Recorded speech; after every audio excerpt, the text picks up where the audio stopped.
आता आपण चाललोय कसबा गणपतीचं दर्शन घ्यायला मोरया आणि आम्ही आता चाललोय लाल महल पाहायला। आज रविवार असल्यामुळे खूप जास्त गर्दी आहे, पण ठीक आहे। आपण मला ॲक्च्युली शनिवार वाडा बघायचं होतं।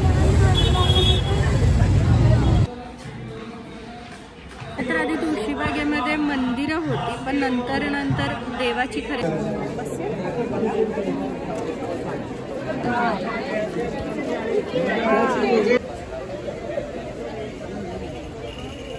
पुण्यामधली ही ठिकाणं अगदी जवळजवळ आहेत आणि तितकीच महत्त्वाची सुद्धा।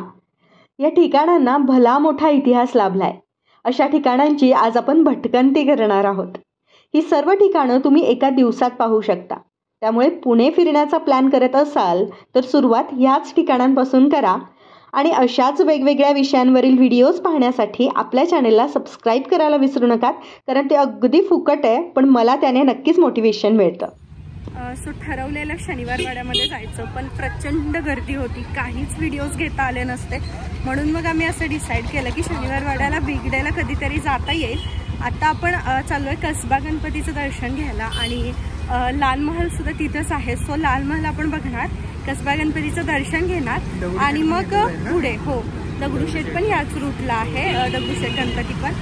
सो चला आधी आपण मस्तपैकी कसबा गणपतीचं दर्शन घेऊयात। ग्रामदैवत मानलं जातं पुण्याचं कसबा गणपती म्हणजे, आणि आपण आता तिथंच आलोय। कसबा गणपती म्हणजे पुणे शहरातला मानाचा पहिला गणपती मानला जातो। पुण्याची ग्रामदेवता म्हणून सुद्धा कसबा गणपती ओळखला जातो। शहाजीराजे भोसले यांनी 1636 साली पुण्यामध्ये लाल महाल बांधला, तेव्हा जिजाबाईंनी गणपती बाप्पांच्या मूर्तीची स्थापना केली। छत्रपती शिवाजी महाराजांच्या काळापासूनच कसबा गणपती प्रसिद्ध आहे। सार्वजनिक गणेशोत्सवात कसबा पेठ गणपतीला मानाचे पहिले स्थान आहे। कसबा ही पुण्याची मूळ वस्ती आहे आणि इथून पुढे पुणे शहर आकारास आले। जिजाऊंना स्वप्नामध्ये गणपती बाप्पांनी दृष्टांत दिल्याने त्यांनी या गणपती बाप्पांची स्थापना केली असे म्हटले जाते। प्रत्येक युगामध्ये बाप्पा कोणतं रूप घेऊन आले होते याची संपूर्ण माहिती या भिंतींवरील कलाकारीतून स्पष्ट होते। गणपती बाप्पांचं दर्शन घेतल्यानंतर आम्ही थोडा वेळ इथेच बसलो, कारण अशा ठिकाणी एक वेगळीच सकारात्मक ऊर्जा असते आणि ती ऊर्जा जितकी आपण स्वतःमध्ये भरून घेऊ तितकी कमी वाटते। गणपती बाप्पांचं दर्शन झालंय आणि आम्ही आता मोरया आणि आम्ही आता चाललोय लाल महल पाहायला। तर इकडे आहे का? ओके। तुम्हाला तर माहीतच असेल की लाल महाल ही एक ऐतिहासिक वास्तू पुण्याच्या मध्यभागी आहे आणि शिवरायांचे बालपण मातोश्री जिजाबाईंसोबत ह्याच महालामध्ये गेले होते। मुघलांच्या त्रासाने वस्ती सोडून गेलेल्या स्थानिक नागरिकांना परत बोलावून त्यांना जिजाबाई यांनी आश्वासन दिले आणि अनेक वर्ष शत्रूच्या भीतीने ओसाड पडलेल्या जमिनीवर सोन्याच्या फाळाने नांगर फिरवून येथे शेती करायला पुन्हा सुरुवात केली। अशा ह्या ऐतिहासिक वास्तूला भेट दिल्यानंतर खरंच खूप छान वाटतंय। होय होय। आणि आता आम्ही चाललोय बाप्पांचं दर्शन घ्यायला, दगडूशेठ गणपती बाप्पांचं दर्शन घ्यायला। आज रविवार असल्यामुळे खूप जास्त गर्दी आहे, पण ठीक आहे। आपण मला ॲक्च्युली शनिवार वाडा बघायचा होता आणि ह्या रूटला हे सगळी ठिकाणं असल्यामुळे इथे याचं ठरवलेलं, पण शनिवार वाड्याला इतकी गर्दी आहे की व्यवस्थित बघताच येणार नाही, म्हणून आपण ते कॅन्सल केलं आहे। असो, आपण आता बाप्पांचं दर्शन घेऊयात। मोबाईल आतमध्ये अलाउड नाही आहे, मी बाहेरूनच व्हिडिओ घेण्याचा प्रयत्न करेन।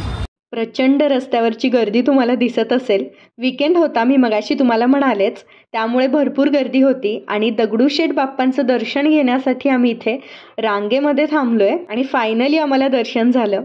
ही मूर्ती पाहताना पाहतच राहू वाटतंय। आजूबाजूची गर्दी थकवा सगळं विसरून जायला होतं। हे असं सुंदर मंदिर आपल्या लाडक्या बाप्पांचं। तिथून आम्ही पुढे निघालो तांबडी जोगेश्वरी या देवीच्या मंदिरामध्ये। जाताना आम्हाला इथं खूप छान पुस्तकं दिसली, मग काय होतं, मी लगेचच 2 पुस्तकं उचलली। सुधा मूर्तींचीच मी 2ही पुस्तकं घेतलेली आहेत, सामान्यातले असामान्य आणि वाईज अँड अदरवाईज। त्यानंतर कॅलेंडरसुद्धा घरात नव्हतं, त्यामुळे लगेचच आम्ही कॅलेंडरसुद्धा घेतलं। अशाच या गर्दीतून वाट काढत इतरांना विचारत आम्ही पोहोचलो तांबडी जोगेश्वरी मातेच्या मंदिरामध्ये। तर ही जी सगळी ठिकाणं मी तुम्हाला दाखवते ही अगदी जवळजवळच आहेत, त्यामुळे तुम्ही शनिवार वाड्यापासून सुरुवात करून तुळशीबागेमध्ये शेवट करू शकता। इथे तुम्हाला सगळी लोक मदत करतात की कुठून कसं जायचं आहे ते, त्यामुळे तुम्हाला अडचण येणार नाही। सो इथं दर्शन घेतलं आणि आम्ही आता निघालो आहे तुळशीबागेकडे।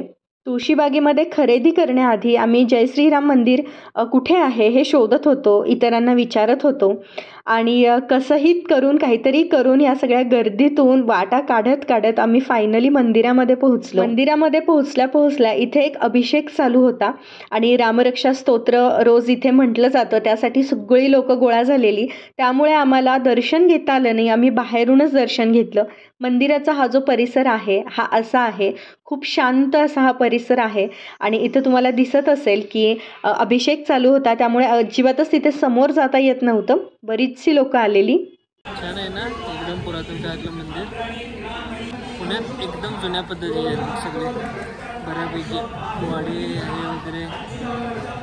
खूप वर्षांपूर्वीपासूनचं मंदिर आहे, सगळे खूप वर्षांपूर्वीचं मंदिर आहे. खरं तर आधी तुळशीबागेमध्ये मंदिरं होती, पण नंतर देवाची खरेदी व्हायला लागली. देवघरासाठी जे काही सामान लागतं त्याचं. मग त्यानंतर हळूहळू बाकीचं सगळं चालू झालं. म्हणजे खरं तुळशीबाग ही मंदिरांसाठी प्रसिद्ध होती पूर्वीच्या काळी, पण आता इथं सगळा बाजार झालेला आहे. बाजार म्हणजे सगळाच बाजार तुम्हाला इथं मिळतो. त्यामुळं तुळशीबागेत आला की आधी मंदिरामध्ये या, श्रीरामांचं दर्शन घ्या आणि मग शॉपिंगला सुरुवात करा. आता मी हिंजवडीमधून आलोय, मोठमोठे बिल्डिंग आहे तिथून बघतोय आणि पुण्याचे दुसरं रूप बघायला मिळते ऍक्च्युली. कारण तुळशीबाग हिंजवडी पुण्याच्या बाहेरच आहे ऍक्च्युली, आणि पण ते it's a part of Pune ना, आपण म्हणतोय असं. ते पण आता म्हणजे तुळशीबाग किंवा दगडूशेठ, शनिवारवाडा या बागेत आल्यानंतर एवढे जुन्या पद्धतीचे आपले काय म्हणतात ते पारंपरिक वाडे वगैरे आहेत, ते बघितले. मेन खरं पुणे हेच आहे. ते बघितलं की वाटतच नाही की लाईक पुण्याचा हा पण एक भाग आहे. कारण बाहेर सगळे आपले मोठमोठे 30 मजली 35 मजली बिल्डिंग बघतोय, पण इथे त्या काळातले जुने वगैरे वाडे बघून अजून म्हणजे काय म्हणतात ते तेवढं ते संस्कृती त्या काळात गेल्या जपून ठेवलेलं आहे, ते जपून ठेवलेली आहे आणि इथे आलं की पूर्वीच्या काळात गेल्यासारखं वाटतं, छान वाटतं. हिस्ट्री आपण महाराष्ट्राची सगळी किंवा आपण म्हणजे पुस्तकातूनच वाचलेली आहे, पण आता प्रत्यक्षात बघण्यामध्ये थोडं छान वाटतं. मंदिरातून बाहेर पडल्यानंतर मग आम्ही शॉपिंगला सुरुवात केली. तर मॉलमधून दुकानांमधून तर आपण नेहमीच घेत असतो, पण अशा ठिकाणाहून सुद्धा थोडीफार खरेदी करावी जेणेकरून आपल्याकडून इथल्या दुकानदारांना, इथल्या या छोट्याशा बिझनेसला मदत होईल. त्यामुळे मग मी जस्ट पाहत होते की मला काय घ्यायचं होतं. बऱ्याचशा व्हरायटीज होत्या, वेगवेगळे कुर्ता सेट होते, टी शर्ट्स होते, घागरे होते, भरपूर गोष्टी होत्या. पण मला 1-2 ड्रेस घ्यायचे होते. म्हणजे ते 2 ड्रेस मला आवडले म्हणून मी घेतले, असं काही ठरवलं नव्हतं की घ्यायचेत म्हणून. 600-700 रुपयांना सेट होते, 1100-1200 रुपयांना छान क्वालिटीचे कपडेसुद्धा होते.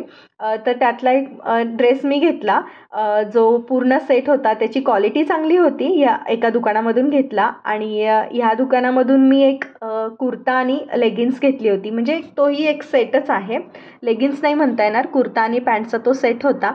त्यानंतर मला शूज घ्यायचे होते. बऱ्याच ठिकाणी फिरल्यानंतर इथले शूज आवडले, मग इथले शूज घेतले. आणि आता या गर्दीमध्ये फार कोंडल्यासारखं व्हायला लागलेलं, त्यामुळे नंतर असं झालेलं की कधी एकदा बाहेर पडते, कारण वीकेंड असल्यामुळे इथे बरीच गर्दी होती. पुन्हा कधीतरी आपण एखाद्या ऑड डेला म्हणजे मंडे टू फ्रायडेमध्ये येऊन जाऊयात, जराशी गर्दी कमी असेल. कारण मला सुद्धा पूर्ण तुळशीबाग एक्सप्लोअर करायची आहे. अजूनही मी पूर्ण तुळशीबागेत मनसोक्त अशी फिरलेली नाही आहे. कोणती दुकानं कुठे आहेत, कुठे काय चांगलं मिळतं हे सगळं आपल्याला बघायचं आहे, त्याचा शोध घ्यायचा आहे. पण तात्पुरतं हा व्हिडिओ मी इथंच थांबवते आहे. आणि हा जो ड्रेस तुम्ही पाहताय ना, हाच ड्रेस मी घेतला आहे स्टॅच्यूचा. सो यस, लवकरच अशाच एका नवीन छान विषयासोबत आपण भेटणारच आहोत. तोपर्यंत काळजी घ्या. व्हिडिओला जास्तीत जास्त लोकांपर्यंत शेअर करा, लाईक करा, जेणेकरून रीच वाढेल आपल्या चॅनेलचा. पुन्हा भेटूयात, तोपर्यंत काळजी घ्या. Bye bye.